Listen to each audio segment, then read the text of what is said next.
Hello! నమస్తే. అందరూ ఎలా ఉన్నారు? నేను చాలా బాగున్నాను. మీరు కూడా బాగుండాలని కోరుకుంటున్నాను. ఏంటా ఈ పిచ్చి పిల్లేంటో తెల్లది అంటే పంచెలాగా వేసి ఏవో ఆగలు పెడుతుందని చూస్తున్నారా? ఏవో లీవ్స్ అక్కడ సెట్ చేస్తుంది అని చూస్తున్నారా? ఏం లేదండి. మన జాను పాపకైతే ఈ రోజుతో 11 మంత్స్ అయితే కంప్లీట్ అయిపోయాయి. సో, నేను సింపుల్‌గా ఏం డెకరేషన్ చేద్దామా అని ఆలోచించాను. బట్ ఏదైనా సింపుల్ డెకరేషన్ ఉంటే బాగుంటుంది అనిపించింది. ఏంటో చాలా చాలా ఆలోచించాను. తనకి డ్రెస్ కూడా ఏదో లైట్ గ్రీన్ కలర్ ఉండే. సో, దానికోసమని గ్రీన్ కలర్‌లో ఏముంటదా? ఏ ఏం పెడదామా? ఏదన్నా స్పెషల్‌గా చేద్దామా అని అనిపించింది. సో, నాకైతే లీవ్స్ గుర్తొచ్చాయన్నమాట. సో, ఒక వైట్ క్లాత్ అంటే పంచె లాంటిది తీసుకొని, ఆ పంచెని అలా పరిచేసి, సో, నేనైతే మా ఇంట్లోనే మా పెరటిలోనే ఉన్న ఇది మందార మొక్కలు ఉంటాయి కదా! సో, ఆ మందార మొక్కలవి ఆకులైతే తీసుకున్నాననమాట. సో, ఆ లీవ్స్ తీసుకొని, ఆ లీవ్స్‌నైతే 11 నంబర్‌గా నేను ప్లేస్ చేశాను. సో, ఆ లీవ్స్ చూడ్డానికి చాలా అంటే చాలా బాగా అనిపించిందనమాట. సో, అలా ప్లేస్ చేస్తున్నాను. కొన్ని ఏంటంటే లీవ్స్ కొన్ని చక్కగా ఉండవు కదా! అలా పడిపోతూ ఉంటాయి. సో, వాటినైతే సెట్ చేస్తున్నాను అనమాట. సో, తన డ్రెస్‌లోకి ఏం కలుస్తది మ్యాచింగ్ అని అనిపించింది. బట్ ఫైనల్ లుక్ వచ్చిన తర్వాత నాకు డ్రెస్‌కి మ్యాచింగ్ అనిపించలే గానీ, బట్ చూడ్డానికైతే చాలా సెట్ అయింది. నా అంటే నేను ఇప్పటివరకు అన్నీ చేసిన వాటిలో నాకు లీవ్స్‌తో చేసింది చాలా అంటే చాలా మంచిగా అనిపించింది. అంటే నేనేమనుకున్నా అంటే, నేను ఇప్పటివరకు చేసిన వాటిల్లో అంటే డెకరేషన్స్ చేశాను కదా! ఫస్ట్ మంత్ స్పెషల్ టు ఇప్పుడు 10థ్ మంత్ స్పెషల్ వరకు చేశాను కదా! ఆ 10 కన్నా ఇది వరస్ట్‌గా ఉంటదేమో, ఏంటి లీవ్స్ ఐడియా అని ఫీలింగ్ వచ్చింది నాకు. బట్ పూర్తిగా కంప్లీట్ అయిపోయిన తర్వాత నాకైతే చాలా నచ్చింది ఇది. మీరు కూడా చూడండి. ఫైనల్ లుక్ అనేది తెలుస్తది కదా మీకు కూడా. ఫైనల్‌గా ఎలా అయితే వచ్చిందో అనేది. సో, ఓన్లీ అలా 11 అని ప్లేస్ చేయకుండా నేను పక్కన ఒక చిన్న డిజైన్ లాగా కూడా వేస్తున్నాననమాట. అంటే డిజైన్ అంటే చేతులతో కాదులెండి. లీవ్స్తోనే అలా మొత్తం చుట్టూ ప్లేస్ చేయాలనుకున్నా. ఫస్ట్ ఏం జరిగిందంటే జస్ట్ 11 వరకే ప్లేస్ చేయాలనుకున్నా. ఎందుకంటే మన జానుపాప గురించి తెలిసిందే కదా! అన్నీ చిందరవందర చేసేస్తది. పిచ్చి పిచ్చిగా చేసేస్తది. సో జాను వైపు ప్లేస్ చేస్తే ఆ పిల్ల పిచ్చి పిచ్చిగా చేస్తది. అంటే ఆ డెకరేషన్ లాగా ఉంచదు అనే థాట్‌తో అయితే నేను అటు చేయకూడదు అనైతే అనుకున్నాను. సో, ఆ లీవ్స్ అనమాట 11 వరకే ఫస్ట్ పెడదాం అనుకున్నాను. సో, అలానే పెట్టాను.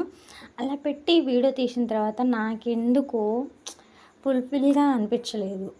కొంచెం ఎక్కడో తేడా కొట్టింది డిజైను అనైతే అనిపించింది. బట్ ఏం చేద్దామని అనిపించింది. అయితే చూస్తే ఇవి రేగ్గాయలు ఉంటాయి కదా! సో, వాటితో అయితే నేను చేయడానికి ట్రై చేశాను. అంటే కొంచెం ఊళ్ళో దొరుకుతాయి కదా రేగ్గాయలు అవి. సో, ఆ పచ్చి రేగ్గాయలు అయితే నేనైతే కోసుకొని వచ్చి వాటికి సో, నాకు ఇలా రేగ్గాయలు పెట్టడం కొంచెం హైలైట్ అయితే అనిపించింది. లీవ్స్‌కి రేగికాయలకి ఆ పచ్చి రేగికాయలకి కొంచెం అట్రాక్షన్ అయితే తెచ్చింది ఆ లీవ్స్‌కి అనైతే అనిపించింది. మీకు టోటల్‌గా అసలు పూర్తిగా కంప్లీట్ అయిపోయిన తర్వాత చూస్తే అర్థమవుతది మీకు. అవి పెడితే ఎంత బావుంది, పెట్టకపోతే ఎంత బావుంది అనేది. సో, నేనైతే సైడ్ ఉన్న లీవ్స్‌కి ఆ డెకరేషన్‌కి చుట్టూ ఒక 4 అయితే పెట్టుకుంటూ వచ్చాను.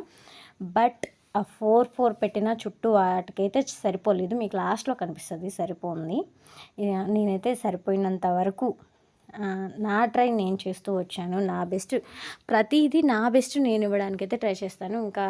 ఇంకా అంతకంటే ఎక్కువ ఇవ్వడానికి కూడా ట్రై చేస్తాను. బట్ అంతా బడ్జెట్ ఫ్రీ కోసం చూస్తాననమాట మ్యాక్స్. ఎందుకంటే ఉన్నవాళ్ళు ఉంటారు, లేని వాళ్ళు ఉంటారు, తీసుకోగలిగే వాళ్ళు ఉంటారు, తీసుకోలేని వాళ్ళు ఉంటారు. సో, అందరూ ఇప్పుడు వాళ్ళ థాట్స్ మీద డిపెండ్ అయ్యి ఉంటుందండి ఏదైనా. మనకి ఉన్నంతలో మనం చాలా బాగా చేసుకోవచ్చు. మనకి లేని దాని గురించి ఆలోచించకూడదు. మనకు ఉన్నంతలో మనం ఎంత బాగా చేసుకోవాలి, ఇంకా దానికోసం ఎంత హార్డ్ వర్క్ చేయాలి అనేది అయితే నేర్చుకోవాలి. సో, నేను ఇప్పుడు ఆ థింగ్స్ నేర్చుకుంటున్నాను అనమాట. నేను చెప్పాను కదా 11 వరకే పెడితే నాకేదో లోటుగా అనిపిస్తుంది. అసలు మంచిగా అనిపించట్లేదు డిజైన్ అని. సో, నేనైతే చుట్టూ పెట్టేశాను. కానీ నాకు నా మైండ్‌లో నేను అలా చుట్టూ బోర్డర్‌కి లీవ్స్ పెట్టి అలా రేగికాయలు పెట్టినా సరే, నా మైండ్‌లో అయితే ఒక థాట్ అనేదైతే బాగా తిరుగుతూనే ఉంది. అదేంటంటే, మా జాను పాప ఇవతల సైడ్‌వే ఉంచదు. ఆ నంబర్ వేసాం కదా 11 అని, అవే ఉంచదు. ఊరికే పీకేస్తూ తీసేస్తూ ఉంటది. బట్ తన సైడ్ పెట్టినవి ఇవి ఉంచుతదా? ఇదే నా మైండ్లో క్వశ్చన్ నేను పెట్టేటప్పుడు. బట్ పెట్టకపోతేనేమో డెకరేషన్ మంచిగా అనిపించట్లా, బౌండరీస్ పెడితేనేమో ఆ పాప ఉంచుతుందా, మా పాప ఉంచుతుందా లేదా అని పెద్ద గోల, పెద్ద సావు. నాకైతే నిజంగా అనిపిస్తుంది అసలు ఉంచుతుందా నిజంగానే అని. మైండ్లో నేను డిజైన్ చేసిన ప్రతిసారి కనీసం ఒక ఫోటో అన్నా తీయనిస్తుందా, 2 ఫొటోస్ అన్నా తీయనిస్తుందా నన్ను అని అనిపించేది. కానీ మనకి ఆశ ఉంటుంది కదండి, తల్లిదండ్రుల తర్వాత మన పిల్లలకి బెస్ట్ మెమరీస్ అనేవి మిగిల్చాలని. సో అందుకని నేను చేస్తానన్నమాట. ఇక్కడైతే మా జాను ఎలా ఉందో చూసారు కదా. సో మీరు అనుకోవచ్చు ఎంత బాగా కూర్చుంది కదా అని. దాని వెనుక నా కష్టమైతే ఎంత ఉందో అండి.